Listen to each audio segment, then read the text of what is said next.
Comme la plupart des voitures japonaises, la peinture de la Toyota Avensis 3 est délicate et, par conséquent, des éclats et des rayures apparaissent très rapidement sur la carrosserie. Mais, grâce à un bon traitement anti-corrosion, le métal résiste fermement aux assauts de la maladie rouge. L'un des inconvénients de la carrosserie est sa faible rigidité, c'est pourquoi, dans la plupart des cas, des grincements apparaissent lors de la conduite sur des routes inégales. Si nous parlons de la fiabilité des moteurs diesel, alors, en général, ils ne posent pas de problème particulier, jusqu'à 250 000 km, mais uniquement à condition que la voiture soit ravitaillée uniquement avec du carburant de haute qualité. Les moteurs à essence dérangent très rarement leurs propriétaires avec des pannes. Parmi les défauts inhérents à ces groupes motopropulseurs, nous ne pouvons souligner que quelques nuances. Difficulté à démarrer avec l'arrivée du froid, le relais du solénoïde du démarreur gèle. De plus, sur la plupart des exemplaires, la pompe du système de refroidissement tombe en panne assez souvent, environ une fois tous les 50 000 km. À première vue, le problème est insignifiant, mais la plupart des propriétaires de Toyota Avensis 3 regardent très rarement sous le capot et ne remarquent pas quand la pompe commence à fuir avec le temps. Cela entraîne des fuites d'antigel importantes, une surchauffe de la voiture et un grillage.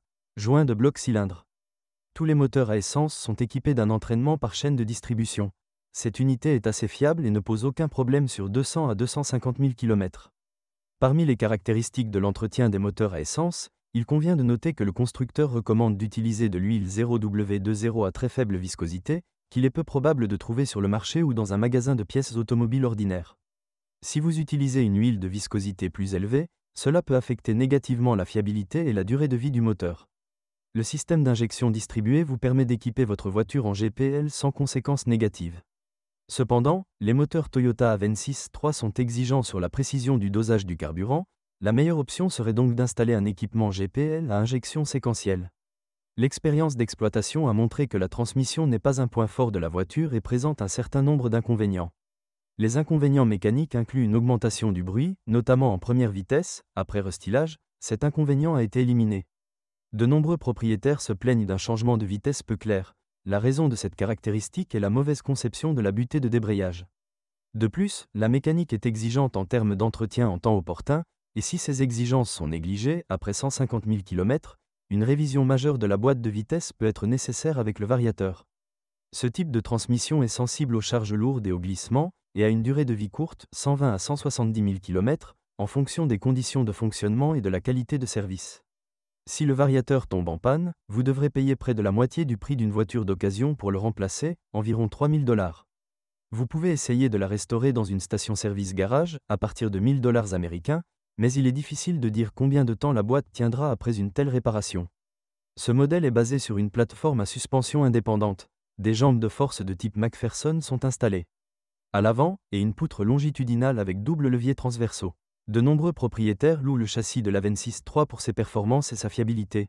Bien sûr, il y a des points faibles, mais, en général, le châssis de cette voiture a une bonne ressource. Par exemple, les rotules et les roulements de roues durent entre 100 et 120 000 km. Les amortisseurs, paliers de support et blocs silencieux peuvent durer jusqu'à 150 000 km s'ils sont utilisés avec précaution. Mais il y a des plaintes concernant la fiabilité de la direction. Même à faible kilométrage, des bruits de cognement apparaissent dans la crémaillère de direction, usure des bagues. En outre, la cause du cognement peut être l'usure du joint cannelé, la colonne de direction doit être remplacée, le problème se répète après 50 à 60 000 km.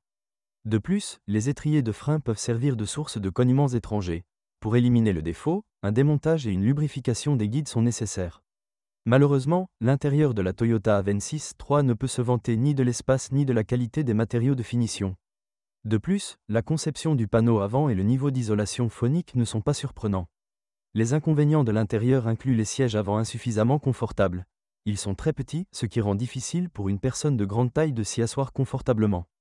Quant à la fiabilité des équipements électriques, quelques points peuvent être soulignés ici. Après 100 000 km, des pannes dans le système de circulation d'air dans l'habitacle sont possibles. Aussi, le témoin de dysfonctionnement des airbags peut s'activer spontanément. Après diagnostic, il s'avère que les airbags sont en ordre. Si vous êtes propriétaire de ce modèle de voiture, veuillez décrire les problèmes que vous avez rencontrés lors de l'utilisation de la voiture. Peut-être que votre avis aidera les lecteurs de notre site lors du choix d'une voiture.